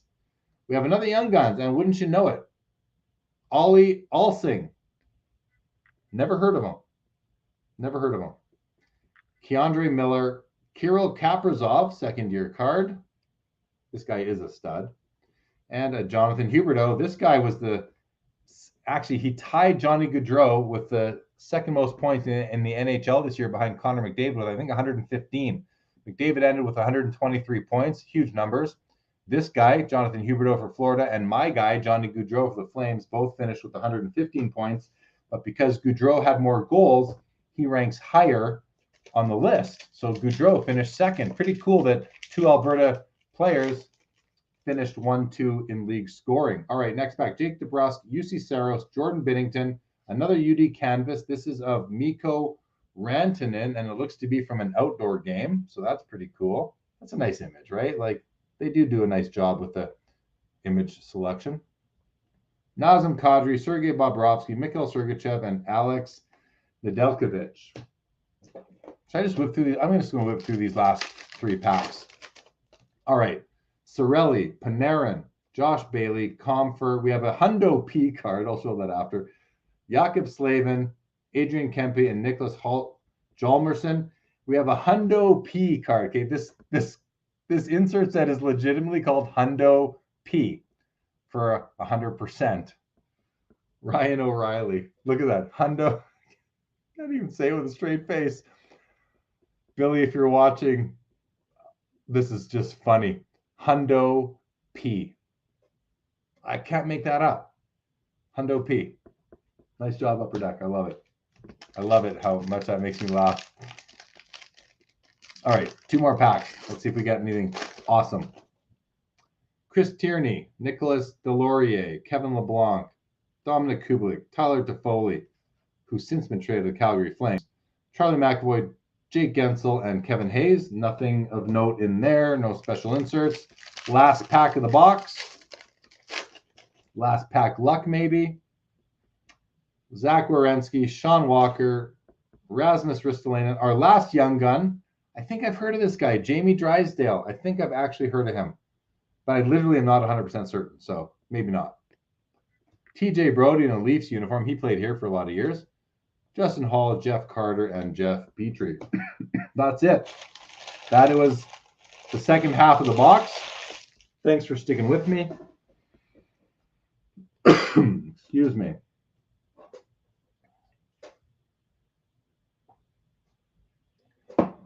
Couple comments here from all of y'all. Lapper, I got to go over. I mean, it's tough to think you go from 115 points to under 80, but I do respect that you're putting 80 there because it's not a given. I'm not going to say it's a given, but I'm going to go with the over. I'll take the over on that. That I'd like put $10 on with you or something just for fun. Skeppy says, Jay Lee, you're right. Medano came up with the North Stars and then they moved to Dallas. Yes, of course they did. Tank says that Hundo P concept seems like something that Skybox would have put in basketball in late night. Yeah, you're right. It does, right? Add some like foil accents to it, and for sure. Daniel says Drysdale's a solid defenseman. Fact Sake says Drysdale's a top prospect D-man. This Facebook user says Drysdale played World Juniors for Canada. Chris Straub says Drysdale was solid this year. Good pull. Drysdale's a good one, says Jeff. Justin Vick says got a lot of good ideas from tonight's shows. I'm glad you did. But okay, so we got a good young guns in Drysdale. That's good to know. Mark says, where did Matthews end up in points? Well, first of all, he was first in goals with 60. And overall for points, I'm going to pull it up because it's actually a pretty cool. Let's have a look at. So here are the points leaders from this year. You got, if you can read that, you got McDavid at the top with 123. Gaudreau and Hubert are tied with 115. Draisaitl 110. It's blurry. I apologize. Kaprizov 108. And Matthews finished 6th with 106 points, tied with Stamkos. So, and then we have Matthew Tkachuk with 104. This, we've had seasons recently where there's no 100-point players. This year, there are 8 of them. 8 players hit 100 points. So it was a good offensive year in the NHL. Barry Ma, what's up, my guy? Jamie Drysdale, I picked him in your pool, in which I finished last. Too funny. Thanks, Barry. Drysdale is a solid $30 to $40 card, says Ink Paper Wax Collector. And Lapper, I'll take the $10 bet. Not so much betting against him, but contract year. He has 2 of 8 years notable. We'll see. All right, so over under 80. I'll take the over. You got to remind me we made that bet. $10. All right. Back to the PWCC stuff, guys. This is taking longer than I thought. I guess that's what happens when you give them over 250 cards. Valerie Kaminsky. How many of you guys remember Valerie Kaminsky and how he was a point-producing machine with the Colorado Avalanche in the 90s, playing with Peter Forsberg and Joe Sakic? I mean, he was a top-tier player, and just no one knows about him anymore. And this is this is a cool rookie card of his. It's an O-Pee-Chee PSA 10. I bet nobody here has this guy's rookie card. Anyway, he's probably, it's not going to sell for much, but if people know, it's one of those, if you know about Valerie Kaminsky. Vladimir Konstantinov. This guy won cups with the Detroit Red Wings, and the night, this is a sad story if you don't know it, the night they won the cup in 90 whatever, I believe it was in the 90s. Someone correct me what year this happened. Won the cup. They were out partying after, and he was in a limo. I don't believe anyone was drunk driving, but he was in a limo that got into a bad car accident, and he became, I believe, a quadriplegic, never walked again. Very sad story. He was a great player, and just a sad story, but a great player, Vladimir Konstantinov. So I have his O-Pee-Chee Premier rookie and his Parkhurst rookie that are both available. This is not. So we're going to get into some cards here, guys, that I bought from PWCC that I just haven't taken shipment of yet. And so they're not for sale, but I'll let you see what I bought there. And this is one of them.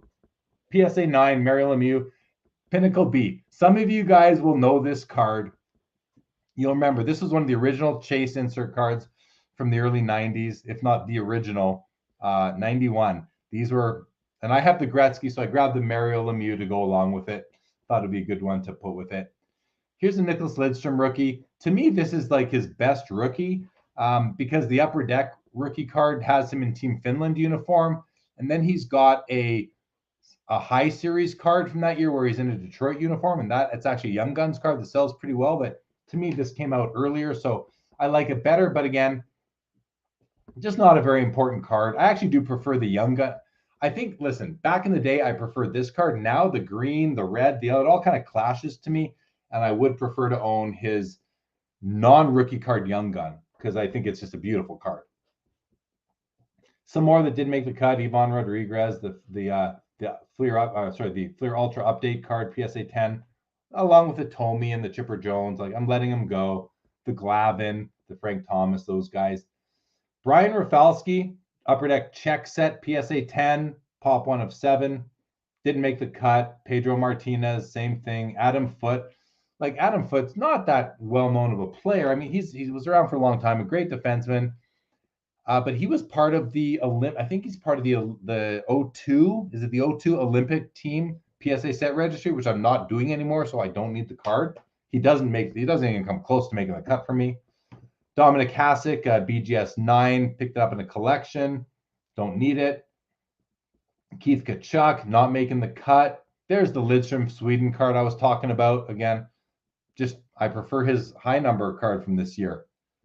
Same thing. So here we go. I just want to show you guys. Like 91 Upper Deck had Lidstrom, Forsberg, Teemu Selanne, my favorite, another Selanne. So Selanne, Forsberg, and Lidstrom. These are three like almost top tier type of Hall of Famers, but they're junk wax era guys. And I've got enough cards of these guys from that are rare that I could let go of the rookies. Or if I decide I want the rookie, I'll go buy the rookie on ComC one day or eBay or wherever, PWCC, and just grab one. I mean, there's thousands of these things out there. Well, I think it's not quite thousands, but it's right around 1,000 for all these three of these guys. Upper Deck Bill Guerin rookie, PSA 10. Saku Koivu, really underrated player right here. I love this player. He was captain of the Montreal Canadiens for a long time. Great player, gets no hobby love. He should. Sergei Zubov, one of the best offensive defensemen of all time, played for the Dallas Stars for quite a few years. The Rangers as well, as you can see. BGS 9.5. Picked this up in a collection. Ray Whitney. I mean, not a card that's going to sell very well. Mika Kiprasov, this is his best rookie from 94 Topps Finest. Hockey, really nice set, but he's not pictured in a Flames uniform, although he was a San Jose Shark in his rookie year. Ryan Smith, this is a guy that I would expect would get more love. He's like a cult hero in Edmonton. He was our captain. He played captain for Canada on various international stages. A great player. BGS 9.5. That'll find a nice new home.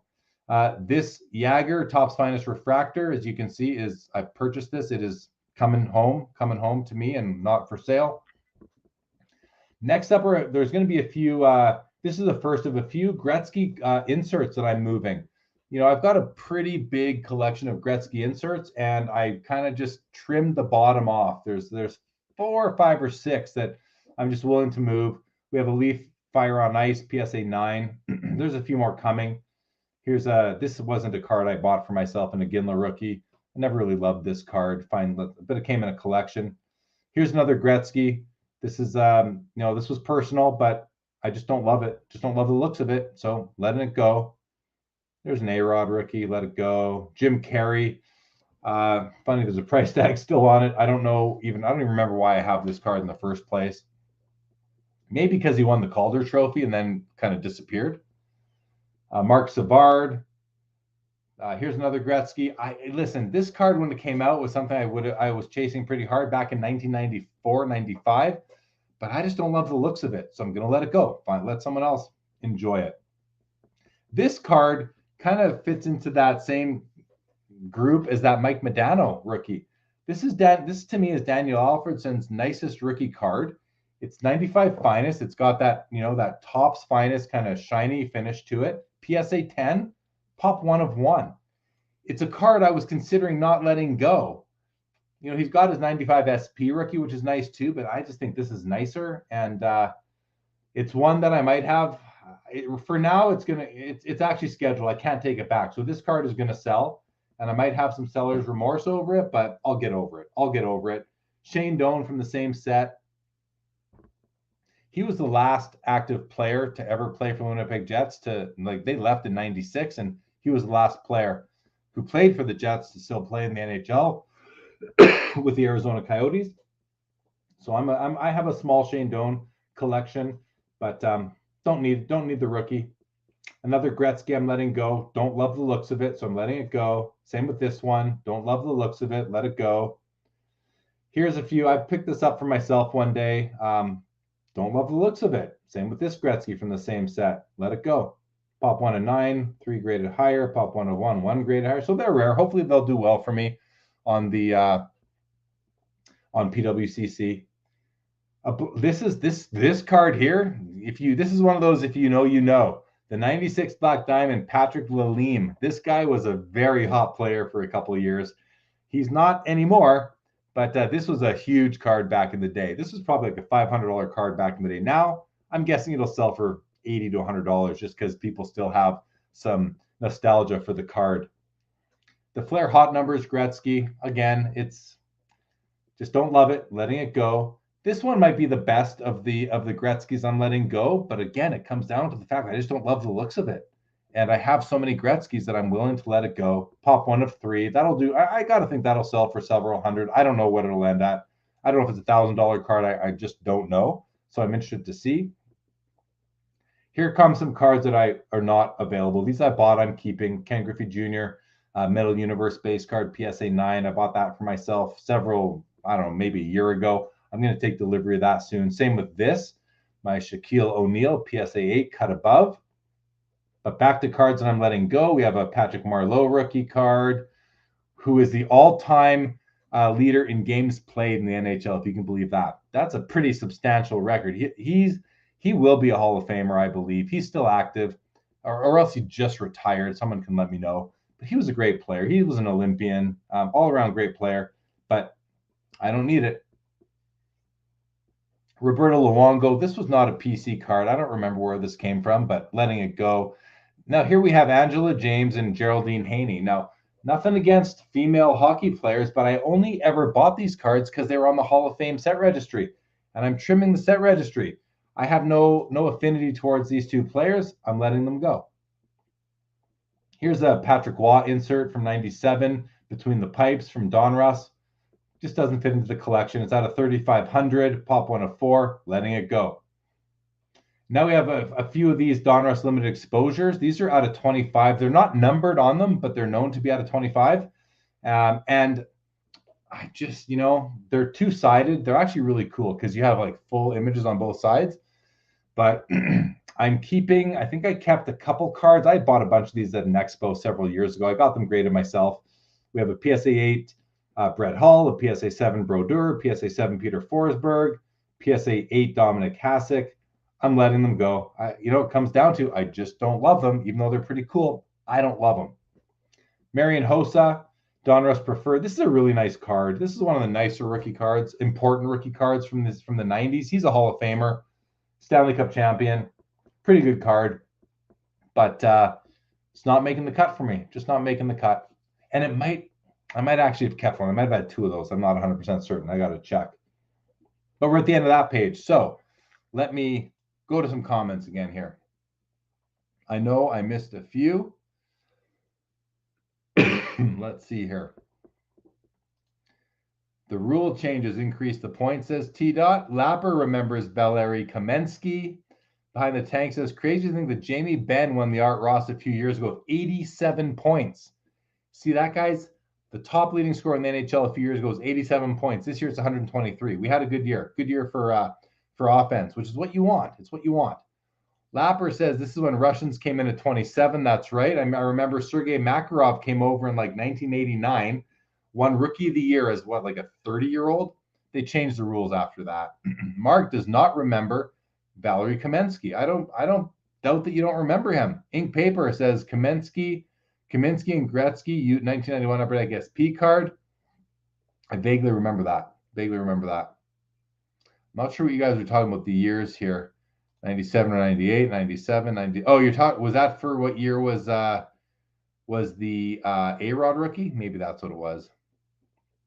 Andy Max says a weed smoking chauffeur that had the accident with Konstantinov in it. That was the year it happened. Got it. The limo driver was intoxicated. Right. Yes, I remember now. Fact Sakes loves the Mario. That was the Pinnacle Bees. Look up the Pinnacle Bees.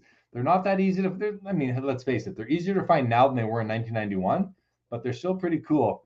They were big chase cards back then. They're one of those cards nowadays where you love it if you remember chasing them as a kid or back in, however old you were in 1991, which I remember chasing those cards, and they were so hotly pursued. That's why I grabbed the Mario. And it's a small set. It might be like an 8-card set altogether, maybe 10. Vladdy has made process in recent years, regaining very little mobility back. That's good to hear. Very good to hear. Kurt Prasov's true rookie is a mystery to me, Dallas. That was his true rookie, is the 95 finest. That is his true rookie. Jim Carrey had high expectations back. Yeah, because did he win the Vezina and the Calder? I think he won the Vezina and the Calder, Lapper. I think that's what happened. Jim Carrey ruined Hasek's consecutive Vezina streak. Oh, that's okay. The A-Rod was probably a PSA 8 or a 9. Skeppy, I don't remember. There we go. Rock Latex noticed it was an 8. There we go. Thank you, and you're welcome. All right, let's see what's on the next page. I think there's only 2 pages left of the PWCC cards here, guys, so shouldn't take much longer. But we still have people watching, so thanks for sticking around. All right, here we go. There's some cool cards coming here. This is a Steve Yzerman Leaf, 97 Leaf Fractal Matrix die cut PSA 9, 1 of 3, just 3 graded higher. That's pretty cool. This Griffey I bought. This is not for sale. I bought this for myself. I bought the 2 Griffey base Metal Universe cards to go with my 2 Michael Jordan base Metal Universe PSA 9s. I just thought they all fit together really nicely. I collect Griffeys and Jordans from the 90s, so it just made sense. Here's another Gretzky insert. This is a rare one. Pop 1 of 2 in PSA 10. I hope this sells for good money. What is good money? I don't know. I don't know what it's worth. I don't know if it's worth 100 or 5 or 1,000 or more. I really don't know. But whatever it goes for. And hopefully it finds a good home. Not for sale. This is coming to me. This is coming to me. I love this card. My Barry Sanders cut above goes with the Shaquille that you saw earlier. This Eric Brewer, again, I don't even remember where I got it, but I think this was for a PSA set registry. He was an Olympic gold medalist. It can go. These 2 cards, these are super rare. There's the Joe Sakic out of 27 and the Patrick Waugh out of 31. So these were the Black Diamond Winning Formula Platinums, I believe is what they're called. And these were tough hits back in 1998. I got these in a trade at an expo with, I don't remember the exact trade, but they came back in trade. I didn't know much about them, but I knew how rare they were, and I'm really excited to see what these sell for. I think they're going to do pretty well. I don't know what that means, but I think they're going to do pretty well. This Griffey Jr. Master Craftsman, I just bought this on eBay a couple months ago and had it shipped to PWCC in the US. This will come home to me. This is going to be PC for me, my Griffey collection. There's a few PC cards here. This is a really awesome Peyton Manning rookie card. Kobe Bryant ticket to net. This is a card I've had for a while. I'm letting go of the Milan Hajduk card. Some of you guys will remember how popular this card was. 1998 SP Authentic. I think this is the first year of SP Authentic, a brand that still lives on till today. And one of the first year we had numbered rookies out of 2000. This was a very tough card. 2000 was a small number back then. And Milan Hajduk was a very highly touted rookie. He had a great career, had a really great career with Colorado, pretty much all the way through, I think. But he's just not as important as he once was. Here's another Gretzky, a rare insert I'm letting go. This is out of 50 from 1998, the Fantastic Finishers Quantum. Pop 1 of 1, none graded higher. So that should do pretty well just based on that right there. A couple Martin St. Louis rookie cards. I want to point out something to you. I was talking about this recently on the show. So look at this card here. It's graded a BGS 9.5. Edges, surface, and corners are all 9.5. Centering is a 10. But if you look at the width right here versus the width right here, it's evidently wider over here than it is over here, right? Like, can someone tell me in the comments if you agree with me that this does not have perfect 10 centering? To me, I understand with PSA, a 10 is not a perfect card. My understanding is that centering with Beckett standards, if centering is a 10, it should be 50-50 on the nose. Am I wrong? Correct me if I am. Am I wrong? Does this look like 50-50 centering to you? It doesn't to me, but Beckett said it had 10 centering, and I don't know. I just don't think it does. Anyway, it's a BGS 9.5 nonetheless, and he's a great player. He's now coaching the Montreal Canadiens. I think these cards I have a BGS 9.5 and a PSA 9, letting them go. Here's another rare Gretzky insert out of 50 from the 90s. I think this will do pretty well. Pop 101, none graded higher by Beckett anyway. I don't know what the PSA pop is. Evgeny Nabokov. This guy was a great goaltender for many years for San Jose. It's a be a player rookie, not the nicest rookie card of all time. One that I don't know why I had this card, to be honest. I can't remember if it fit into a set registry or something like that. But anyway, easy one to let go. This is just I bought this. I'll tell you guys, I bought this at the National. I think I bought it. It was either 2019 or 2021. I forget which one I bought. I think I bought it in 2019 at the National. I think I paid $10 for this. PSA 10, 1999 Brett Favre insert. Literally, I think I paid $10 for this card. It's numbered out of 2,500. Maybe I paid 20. I gave him 10 or 20 bucks. It wasn't more than that. Anyway, it just doesn't fit anymore. We're gonna let it go. This Griffey card is a keeper for me.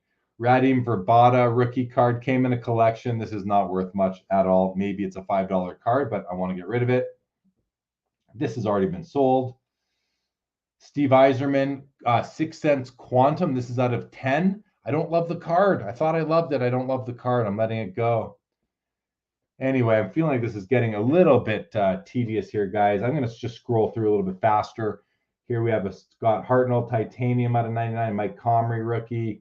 Pavel Datsyuk heads up rookie out of 999. Ilya Kovalchuk Titanium rookie numbered out of 534. Some real low-end rookies here.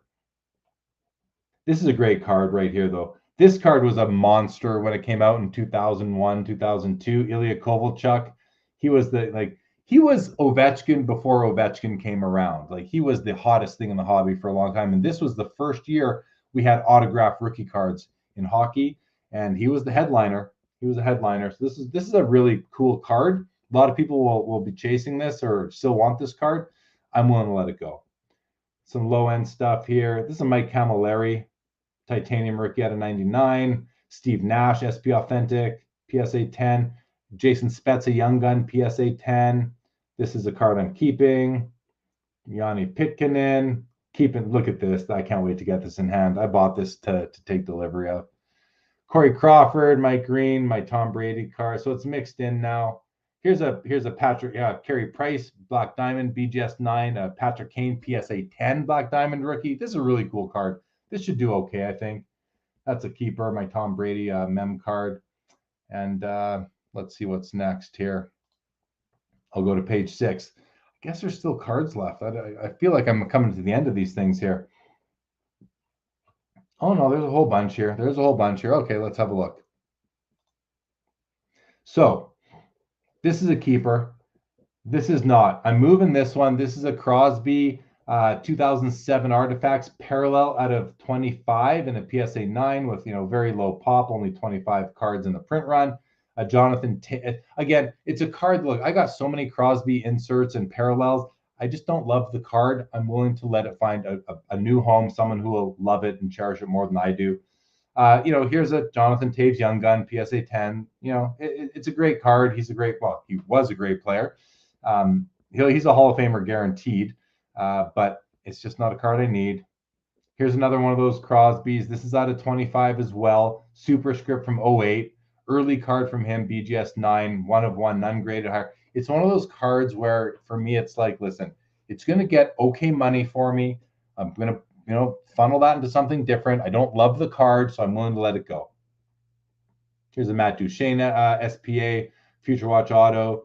Taylor Hall Young Gun rookie came in a collection. This was PC here, Mark Scheifele. I've trimmed my Mark Scheifele collection. As you can see, I'm moving a BGS 9.5 RPA out of 99 of his as well. I still kept one of those. I had a couple. Nugent Hopkins Young Gun BGS 9.5. A couple of rare inserts from, these are Easter egg. These are O-Pee-Chee Easter eggs from early Easter eggs from 2012. Black and whites. The Joe Sakic PSA 10 should be a 1 of 1. Same with the Taves. Here's a PMG green of Justin Schultz. He's not a very popular player, but I'm sure it'll do all right. Here's a PMG red of Sean Monahan. We've got a Thomas Hertl rubies out of 50. I love the rubies. I just don't love Hertl. Another Monahan low print run rookie out of 99. Jonathan Marchessault. This is a rookie card autograph. He doesn't have many rookie cards. This will do fine, I think, because he's actually got a following. A Palat Ultimate rookie, a Yakupov Young Guns. I mean, he's not even in the NHL anymore. This came in a collection. That's the only BCCG card I think I've ever owned. Connor McDavid, get that out of here kind of thing. This card I gave him, it's a Walter Payton rookie. I got this from the mayor of Canada at the last expo, Rich Barone. But they're not going to sell this for me because it's not graded. So I'm going to have to get that back from them. Connor Hellebuck rookie. Mikko Rantanen, true rookie, SP game used out of 96 for Colorado. He's a great player. Connor McDavid, this is a rookie full force. I just don't love it. I have enough Connor cards, letting it move. I have a Pascal Siakam in National Treasures RPA, but they lost. I'm not going to sell this one yet. I'm going to, hopefully he has a better next year. I'll try and sell that one next year maybe. I'm going to let these two Pascals go, just get rid of them. Here's a Gretzky Cup base card from 2016-17 and a 9.5, 1 of 1. So that should do okay. Here's a Thomas Chabot gold RPA out of 24, BGS 9.5 with a really nice patch. That should do fine. Anthony Mantha, rookie breakouts. We have a Mangiapane PSA 9. He's a great player. Aaron Judge, rookie card. I pulled this myself actually and had it graded. And then some cards I just don't need anymore. Patrick Laine. This is a great card right here, actually. This is the Young Gun Ovechkin acetate. This is a big card. I don't know what it's going to sell for. This could go for anywhere from like $1,000 to $15,000. I literally don't know, but I'm hoping for the higher end for sure. But we'll see what it goes for. And I bought this at a card show a few years back.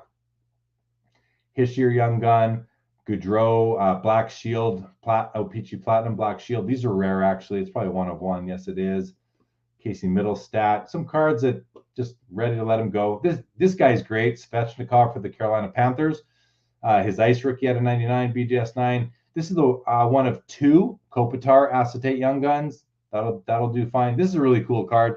Miro Heiskanen. He's a great defenseman for Dallas Stars. Young guy. This is a trilogy rookie out of 4. So I think this card should do pretty well. Just a random Elias Pettersson trilogy rookie out of 99. Zion Williamson, Panini Prism, BGS 9.5, and then the rest are cards that I am taking delivery of. So that's the end of it, guys. That is the end of it. Those are the cards that I am putting on PWCC to sell. Wow, we're 2 hours in. My voice is starting to falter. But let's have a look at the comments that I missed.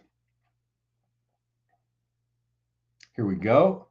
Facebook user Joe Thornton is only 65 games played behind Marleau. If he plays another year, there's a chance he could catch him. Yeah, that's a good point. And I also wish he had a cup. So he plays for Florida right now. If my Flames are knocked out, I might hope that he wins a cup because I like Jumbo Joe for sure. Behind the Tank says, I remember that Hayduk going crazy back in the day along with Scott Gomez. I remember when the Gomez went crazy too. First ever cards I saw sell above Beckett price at a card show. Good to know. Yeah, it does not have 50-50, that St. Louis. Hayduke won the Richard Trophy for most goals in 02-03, says Andy Mack. Mark Santucci, it's very hard to see the centering, but it's not a 79 baseball. Centering is close enough. But is it close enough to be a BGS 10? That's my question.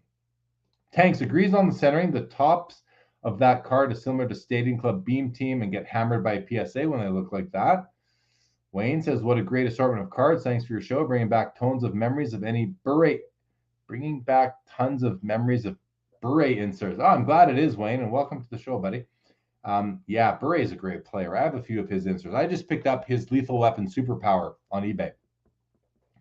And we're getting spam, guys, but anyone's looking for the best place for adult dating, there you go. Guys, just kidding. Just kidding.